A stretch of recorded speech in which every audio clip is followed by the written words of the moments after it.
हिमाचल की जो परंपरा रही, सुखविंदर सिंह सुक्खू उसको समझा रहे हैं, लेकिन वो वहीं उतने चिंतित भी हैं क्योंकि उन्हीं के खिलाफ मोर्चा खोल दिया है सभी विधायकों ने। लेकिन राज्यसभा चुनाव के नतीजे आपको बता देते हैं, कल हुआ क्या। हिमाचल में राज्यसभा की एक सीट के लिए हुए चुनाव में बीजेपी के हर्ष महाजन ने बाजी मार ली, जबकि बीजेपी की सरकार तक नहीं है वहां पर। कांग्रेस के अभिषेक मनु सिंघवी को हार का सामना करना पड़ गया, जबकि कांग्रेस की सरकार है। किस्मत ने हर्ष महाजन का साथ दे दिया। कैसे? दोनों नेताओं को 34-34 वोट मिल जाते हैं, यानी कि टाई हो जाता है। अब इसके बाद क्या होता है, पर्ची लकी ड्रॉ खोला जाता है और जिसमें नाम आ जाता है पर्ची में हर्ष महाजन का। हिमाचल प्रदेश में विधानसभा के सदस्यों की संख्या है 68, जिसमें बहुमत के लिए आपको चाहिए 35 वोट, लेकिन दोनों ही उम्मीदवारों को 34-34 वोट मिल गए, जिसके बाद उनकी हार जीत का फैसला पर्ची पर लिखे नाम के जरिए किया गया। इसके साथ ही बीजेपी ने हिमाचल प्रदेश में असंभव सी दिखने वाली जीत को भी हकीकत में तब्दील कर दिया। तो हिमाचल प्रदेश में हुए राज्यसभा चुनाव में कौन जीता, किसकी वजह से जीता, ये सब कुछ हम आपको बता रहे हैं। देखिए टीवी स्क्रीन पर आपके आंकड़े हैं। हर्ष महाजन जीत जाते हैं, 34 वोट मिले, 34 ही अभिषेक मनु सिंघवी को मिले। 25 तो हैं बीजेपी के, लेकिन 6 ने कर दी क्रॉस वोटिंग कांग्रेस के और 3 निर्दलीय भी आ गए, तो इस तरीके से इनके पास 34 हो गए। अब जो अभिषेक मनु सिंघवी हैं, वो देखिए उनके पास में 34 वोट तो आए, 40 के 40 वोट यूं तो आने चाहिए थे, जो परंपरा रहती है राज्यसभा के चुनाव में अगर आपकी सरकार है राज्य के अंदर। लेकिन यहां 6 जो वोट हैं वो हो गई क्रॉस वोटिंग और इसी में अभिषेक मनु सिंघवी हार जाते हैं।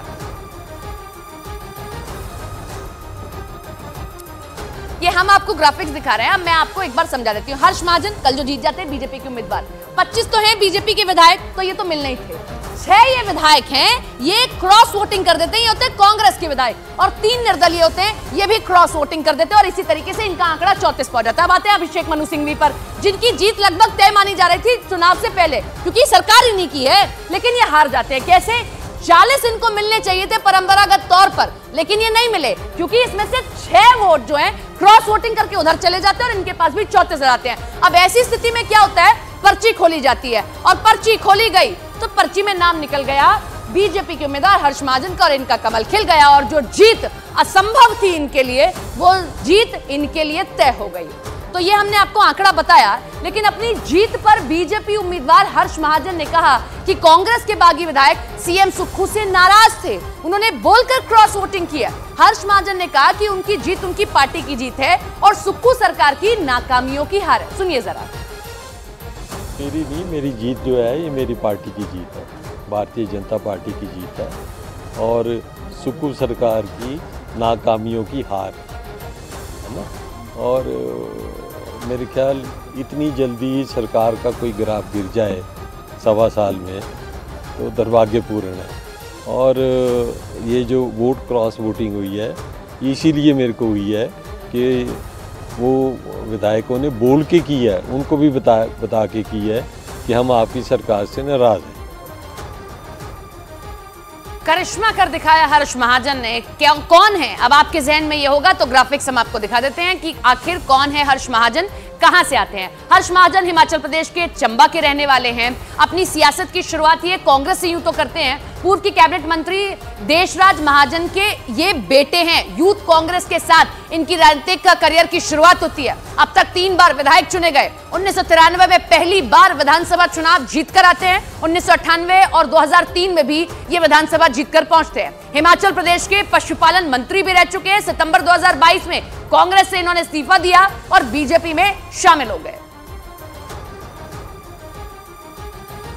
हिमाचल में बीजेपी की असंभव सी दिखने वाली जीत को हासिल करने के बाद पूर्व सीएम जयराम ठाकुर ने कहा कि देश भर में कांग्रेस को छोड़ने का माहौल बन रहा है। उन्होंने राज्यसभा चुनाव में बीजेपी उम्मीदवार की जीत का श्रेय पीएम मोदी को दिया है।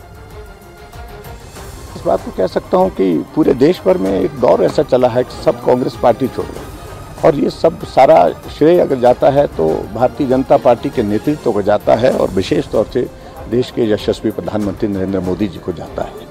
और मैं सभी विधायकों का धन्यवाद करता हूं, भाजपा के और जहां कांग्रेस के भी कुछ साथियों ने हमारी मदद की, उनका भी हृदय से आभार व्यक्त करता हूं और निर्दलीय विधायकों का भी।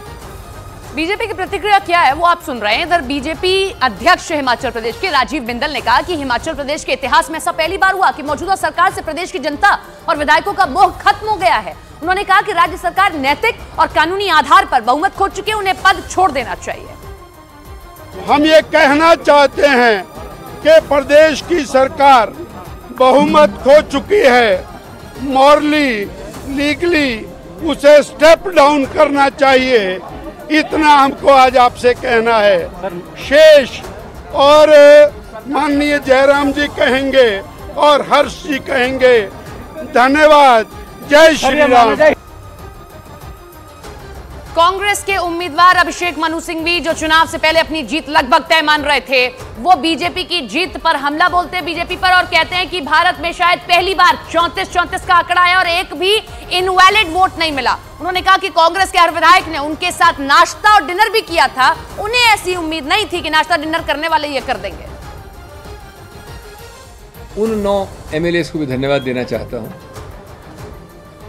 जिसमें से 9 के 9 कल रात तक हमारे साथ बैठे थे, खाना खाया था, जलपान किया था, फोटोज ली थी।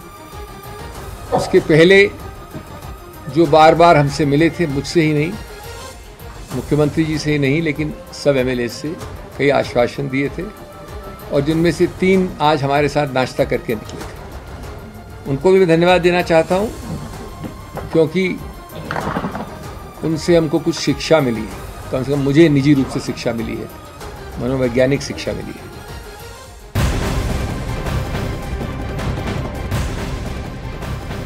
छह विधायक जिन्होंने की क्रॉस वोटिंग और इसी क्रॉस वोटिंग के चलते असंभव जीत संभव में तब्दील हो गई बीजेपी के लिए। वो ग्राफिक्स आपको दिखाते हैं जिसमें आपको ये 6 नाम आप बताते हैं। राजेंद्र राणा, जिनको अभी आपने सुना ही था, पंचकुला में ये भी मौजूद है, कांग्रेस के विधायक हैं।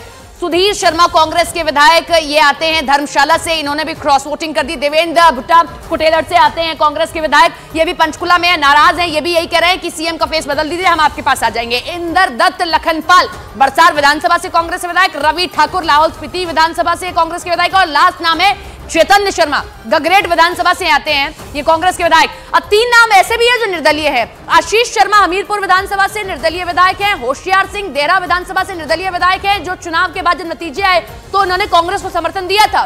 केएल ठाकुर नालागढ़ विधानसभा से आते हैं, निर्दलीय विधायक हैं। कांग्रेस को समर्थन देने के बावजूद भी ये क्रॉस वोटिंग करते हैं और बीजेपी को समर्थन दे देते हैं।